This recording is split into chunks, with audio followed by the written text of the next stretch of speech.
Hello दोस्तों, अभी भी काफ़ी लोगों की कॉल्स आ रही हैं कि 410A या R32 या R22 हमें टॉपअप करना चाहिए कि नहीं टॉपअप करना चाहिए। देखिए, बहुत सिंपल सी बात है, क्यों टॉपअप करेंगे? ये सवाल हमारे सामने बिल्कुल क्लियर होना चाहिए। अगर रेफ्रिजरेंट की क्वांटिटी कम हुई है तो सबसे पहले लीकेज चेक कीजिए। अगर लीकेज नहीं मिलता है दैट मीन्स कि ये रेफ्रिजरेंट किसी ने कम ही चार्ज किया है, और ये वो एयर कंडीशनर होंगे जो पिछले 2 3 4 महीने में ही इंस्टॉल हुए हों। क्योंकि अगर रेफ्रिजरेंट कम चार्ज हुआ है तो ये लास्ट सीजन में भी इंफॉर्मेशन आ जाती है। तो जब कभी भी आप टॉपअप के लिए जाते हैं और कहीं माइंड कहता है या कोई आपका इंजीनियर आपको सजेस्ट करता है कि इसमें रेफ्रिजरेंट टॉपअप करना है, तो फ़ौरन स्टार्ट मत कीजिए कि हमें टॉपअप करना है। पहले सवाल पूछिए कि क्यों टॉपअप करना है। क्योंकि रेफ्रिजरेंट जब चार्ज किया गया है और ओरिजिनल एयर कंडीशनर इंस्टॉल किया गया है तो उसमें इनफ क्वांटिटी रेफ्रिजरेंट की है। अगर लीक कर रहा है तो लीकेज का पता करना ज़्यादा ज़रूरी है टॉपअप करने से। अगर बिना लीक टेस्ट किए हमने टॉपअप कर दिया, बहुत मेजर प्रॉब्लम्स हो सकती हैं। एक तो बहुत से लोगों के माइंड में फिर वही चीज़ चल रही है कि अगर बैक प्रेशर कम है तो चलो टॉपअप कर देते हैं। ऐसा नहीं है। बैक प्रेशर कम होने की बहुत सी वजह हो सकती हैं। हो सकता है कि सिस्टम में कैपिलरी प्रॉपर्ली क्लीन ना हो, कैपिलरी के अंदर कहीं कैपिलरी दबी हो, या हो सकता है स्लज आ गया हो, गंदगी आ गई हो, चोक हो गई हो कैपिलरी। और 410A रेफ्रिजरेंट है या वन R32 रेफ्रिजरेंट है और कैपिलरी चोक हो गई है, तो दोस्तों टॉपअप आपको बहुत डेंजरस रूट पे ले जा सकता है। R22 थी या R290 थी, हम थोड़ा ओवर चार्ज कर देते थे या कुछ भी करते थे, फर्क नहीं पड़ता था।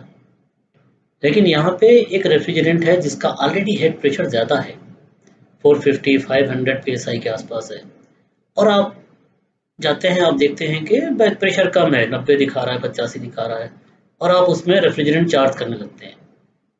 ये सिचुएशन डेंजरस सिचुएशन है। आपको पता होना चाहिए कि रेफ्रिजरेंट कम है तो क्या करना है और रेफ्रिजरेंट चोक है तो क्या करना है। अगर रेफ्रिजरेंट पार्शियली चोक हो रही है तो आप ओवर चार्ज करके कूलिंग को बढ़ा नहीं सकते। फिर आपको पूरा प्रोसेस करना पड़ेगा कि आप रेफ्रिजरेंट को पूरा निकाल के प्रॉपर्ली जहाँ पे चोक है उसको ठीक कीजिए। चोक ठीक करने के बाद दोबारा से वेट करके तौल के उसमें चार्ज कीजिए। अभी जस्ट थोड़ी देर पहले फ़ोन आया कि सर मैं बैक प्रेशर कितना रखूँ। दोस्तों, बैक प्रेशर का कोई लेना देना नहीं है R410A में और R32 में। मौसम के हिसाब से बैक प्रेशर घट सकता है, बढ़ सकता है। कोई एक्यूरेटली बता नहीं सकता कि बैक प्रेशर 110 होगा कि 120 होगा कि 130 होगा कि 140 होगा। जैसी जैसी गर्मी बढ़ेगी बैक प्रेशर जो है वो आहिस्ता आहिस्ता बढ़ने वाला है। तो बैक प्रेशर कोई भी रिजल्ट आपको प्रॉपर नहीं देगा। लीकेज है तो लीकेज को सर्च कीजिए, सर्च करने के बाद लीक को सही करिए, वैक्यूम करिए, दोबारा से गैस चार्ज करिए। पिन से, पॉइंट से, चार्जिंग लाइन से लीक कर गया है उसको भी ठीक करिए। हो सकता है 15-20 ग्राम 30 ग्राम तक टॉपअप किया जा सकता है उन कंडीशंस में, जबकि आपको बिल्कुल विजिबली दिख रहा है कि ये तो चार्जिंग पॉइंट लीक कर रहा था। लेकिन और जगह से अगर लीक है तो आप पहले लीक ठीक करिए, उसके बाद वैक्यूम करके तोल के पूरा रेफ्रिजरेंट चार्ज कीजिए।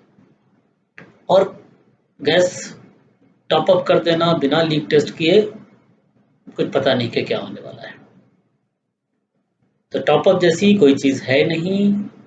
दो ही चीज़ें हो सकती हैं, या तो रेफ्रिजरेंट चार्ज करने वालों ने रेफ्रिजरेंट कम चार्ज किया है तो टॉपअप की ज़रूरत पड़ रही है, या रेफ्रिजरेंट लीक कर गया है तो लीक ठीक करना है फिर टॉपअप करना है, या गैस चार्जिंग पूरी तरीके से करना है। और पार्शियल चोक है तो R32 और R410A इन दोनों में टॉपअप करने से समस्या हल नहीं होगी, बल्कि डेंजरस हो जाता है कि अगर आपने ऑलरेडी हेड प्रेशर जो है वो 400, 500, 550 पाउंड चल रहा है, धूप में मशीन रखी है और आपने उसमें और रेफ्रिजरेंट चार्ज करना शुरू कर दिया। नुकसान हो सकता है, डेंजरस है।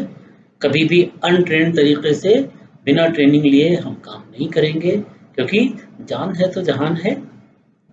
हम बहुत लंबे अरसे के लिए अपना प्रॉफिट के साथ काम करने आए हैं, हम गलतियां नहीं कर सकते और गलतियां करना भी नहीं चाहिए। एक और इम्पोर्टेंट चीज़ है, कल मैंने देखा कि एक जगह पे इंस्टॉलेशन में लड़का कर रहा था और वो तीसरी मंजिल पे था, दीवार पे खड़ा था और एक हाथ से वो कोई रॉड पकड़े हुए था और एक हाथ से वो रिंग से टाइट कर रहा था कोई चीज़। दोस्तों, ये सिचुएशन आपकी जान के लिए बहुत बड़ा खतरा है। ऐसी कोई भी कंडीशन जहाँ पे आपको लगता है कि पैर स्लिप हो जाएगा या हम गिर पड़ेंगे या कोई प्रॉब्लम हो जाएगी, आप अपनी फैमिली के एक बहुत इंपॉर्टेंट इंसान हैं। पूरी फैमिली आप पर डिपेंडेंट है और अगर चोट लगती है, अगर गिर जाते हैं और आपकी लाइफ ही खराब हो जाती है, स्पाइनल कॉर्ड, स्पाइन कहीं ब्रेक हो जाती है, तो ज़िंदगी का कोई मतलब रह नहीं जाता है। तो कोई भी ऐसा खतरा मोल नहीं लेंगे। आपके पास सेफ्टी बेल्ट्स होती हैं, बहुत कॉस्टली नहीं आती, 500-600 रुपए की बढ़िया सेफ्टी बेल्ट मिल जाती है। जहाँ भी आपको लगे कि सिचुएशन ठीक नहीं है, खतरनाक है, पैर स्लिप हो सकता है, टीन है, छज्जा है, गिर सकता हूँ मैं, तो उन सारी कंडीशंस में सेफ्टी बेल्ट को यूज़ किए बगैर काम मत कीजिए। किसी भी कस्टमर के कहने से, किसी भी दोस्त के कहने से, अरे यार चढ़ जाओ हो जाएगा, प्लीज़ ऐसा मत कीजिए। आपकी जान हम सबके लिए बहुत इंपॉर्टेंट है। Thank you friends.